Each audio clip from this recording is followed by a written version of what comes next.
Shalom jemaat sekalian yang terkasih, kita berjumpa kembali dalam channel Amazing Grace. Hari ini saya ditemani oleh penginjil Rahel. Renungan pada pagi hari ini kita ambil dari perumpamaan Tuhan Yesus tentang lalang dan gandum, Matius pasal 13 ayat 24-30. Tolong Bu Rahel bacakan buat kita sekalian. Ya, saya akan bacakan buat kita semua perumpamaan tentang lalang di antara gandum. Yesus membentangkan suatu perumpamaan lain lagi kepada mereka, katanya, hal kerajaan surga itu seumpama orang yang menaburkan benih yang baik di ladangnya. Tetapi pada waktu semua orang tidur, datanglah musuhnya menaburkan benih lalang di antara gandum itu, lalu pergi. Ketika gandum itu tumbuh dan mulai berbulir, nampak jugalah lalang itu.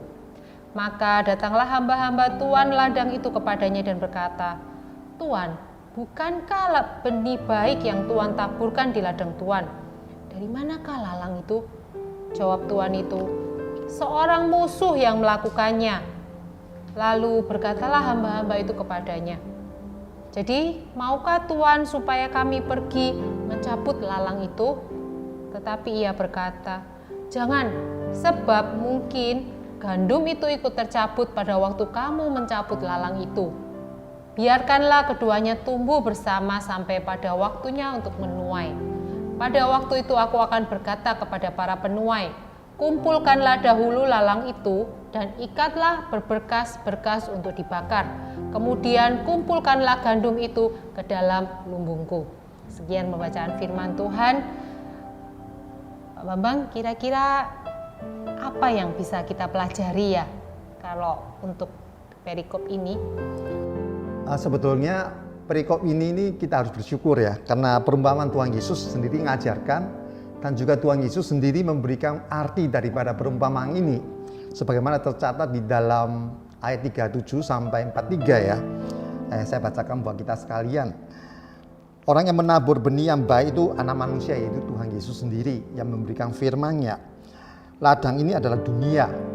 Kemudian benih yang baik adalah orang-orang percaya atau anak-anak kerajaan. Ladang itu atau lalang adalah anak-anak jahat. Kemudian musuh yang menaburkan benih adalah iblis. Waktu menuai itu akhir zaman. Kemudian para penuai itu adalah malaikat. Inilah penjelasan Tuhan Yesus. Jadi kita semua sudah memahaminya kan, bukan? Ya, ini kalau arti secara literal ya. Tetapi kalau untuk pembahasan yang bisa kita pahami sehari-hari seperti apa? Ya, sehari-hari yang salah satu yang Tuhan Yesus ajarkan sangat penting adalah tentang wawasan iman Kristen. Nah, dewasa ini, memang banyak orang bertanya ya, bergumul dengan satu pertanyaan yang sangat penting. Yaitu seringkali orang bertanya, kenapa orang Kristen kok hidupnya seperti itu? Ya, kenapa dia aktif di gereja, tapi kesaksian hidup di rumah tangga atau di tempat pekerjaannya jelek? Itu maksudnya bahwa orang Kristen hidupnya tidak seperti ajaran firman Tuhan. Nah, sebetulnya kalau kita sudah membaca bagian firman Tuhan ini, kita sudah mempelajarinya, tidak perlu heran.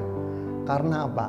Karena Tuhan Yesus sudah mengatakan di dunia ini ada gandum yang adalah mewakili orang Kristen sejati, sedang ada lalang yang ditaburkan oleh iblis yang modelnya mirip dengan orang Kristen, tapi sebetulnya bukan orang Kristen. Mereka hidup berdampingan. Jadi lalang gandum itu mungkin di dalam gereja ada, di dunia, di tempat saudara bekerja, semuanya ada. Mereka mirip, ya orang nggak bisa membedakan secara kasat mata gitu. Nah, itulah sebabnya ada timbulnya pertanyaan seperti itu. Kalau kita sudah memahami perumpamaan ini, maka kita tidak perlu heran. Nggak ada dunia atau gereja yang semuanya sama, gantung semua. Nggak ada yang satu tempat di mana semuanya lalang semua, nggak ada. Mereka berdampingan dan sama-sama. Tapi juga nggak akan ketahuan ya kalau belum tumbuh sampai besar, kita nggak akan bisa membedakan mana yang gandum, mana yang lalang itu. Ya, kalau untuk ini kan tadi mengenai wawasan ya. Tapi apa penerapan yang bisa kita ambil untuk kehidupan kita sehari-hari? Dari wawasan tadi, saya kira penerapan satu hal yang sangat penting yang bisa kita terapkan ya adalah bahwa kita jangan mudah tersandung Bisa kita membaca berita atau mendengarkan sebuah kabar tentang seorang mungkin aktif di gereja melayani gitu ya, bahkan mungkin tokoh agama Kristen, pendeta siapa atau majelis siapa gitu ya, mungkin suatu saat dia tersandung karena ada perbuatan yang nggak baik gitu ya, masuk koran berita gitu ya, atau di sosial media gitu ya, atau bahkan ada yang pindah agama. Jadi kita jangan cepat-cepat tersandung dengan berita seperti itu, sehingga kita mengatakan percuma percaya Tuhan, mau pendeta aja bisa berbuat jahat ya, orang majelis melayani bertahun-tahun pun bisa pindah agama dan lain sebagainya. Wes, saya nggak usah percaya Tuhan, nggak usah ke gereja, yang penting saya jadi orang baik. Jangan, kita jangan sampai punya pikiran demikian, karena memang kita nggak tahu yang mana lalang mana gandum gitu. Tadi itu kan tentang wawasan ya. Kalau hal praktis yang bisa kita ambil untuk kehidupan sehari-hari seperti apa ya Pak? Ya, betul tadi tentang wawasan, tapi ada hal praktis sehari-hari saya kira yang sangat penting yang harus kita hidupkan. Adalah sebetulnya gandum dan lalang itu tetap ada perbedaan. Awal mula bertumbuh memang nggak kelihatan, tapi pada akhirnya gandum punya buah, punya bulir. Lalang nggak ada. Ya. Itu sebabnya kalau kita ini sebagai orang Kristen, kita mengakunya sebagai murid Tuhan sejati, kita sungguh-sungguh beriman. Dalam kehidupan kita harus memiliki buah. Ya, seperti gandum, dia akhirnya tetap memiliki bulir. Ya, itulah bukti kita sebagai orang Kristen. Jadi, saya rindu kita semua yang percaya Tuhan, kita coba uji diri kita.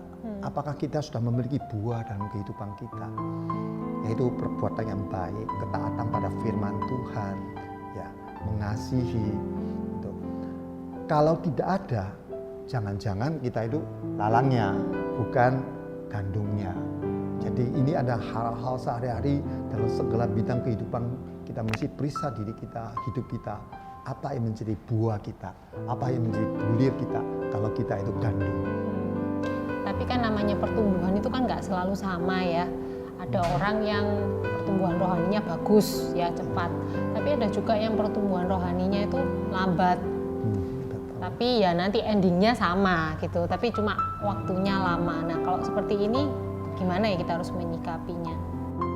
Kita memang nggak tahu, ya kita memang nggak bisa menghakimi. Bahkan bagian-bagian firman Tuhan ini, Tuhan Yesus tidak ingin kita itu menghakimi, menilai kapan itu gandum harus berbuah. Ya. Karena di situ juga dikatakan kan, tuangnya nggak ngomong jangan dicabut sekarang, takut ada gandum keikut. Karena mungkin ada gandum tertentu belum kelihatan bulirnya. Nah, demikian juga pertumbuhan rohani kita masing-masing beda.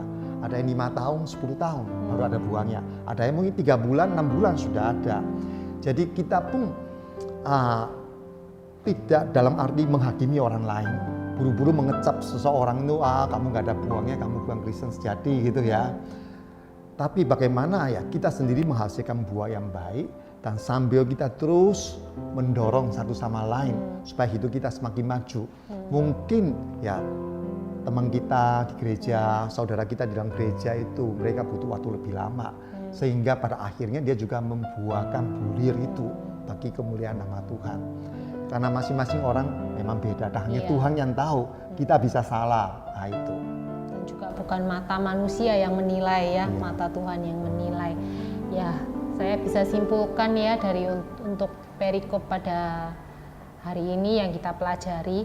Yang pertama bahwa kita memiliki wawasan bahwa memang ada perbedaan antara orang Kristen yang memang benar-benar Kristen, ada orang Kristen yang kelihatannya Kristen tapi nggak memiliki kehidupan seperti Kristus. Yang kedua, kita belajar untuk tidak menghakimi orang lain, ya apalagi orang yang mungkin dia imannya sedang labil, sedang berada dalam fase yang paling jelek dalam kehidupan kerohaniannya. Tapi kita justru harus mensupport, ya saling memberikan semangat rohani. Apalagi di masa-masa sulit seperti ini, seringkali kan orang merasa down, merasa kok tidak ada harapan. Tetapi kita sebagai orang Kristen, kita harus sama-sama belajar untuk mensupport saudara seiman. Ya, terima kasih untuk renungannya pada hari ini.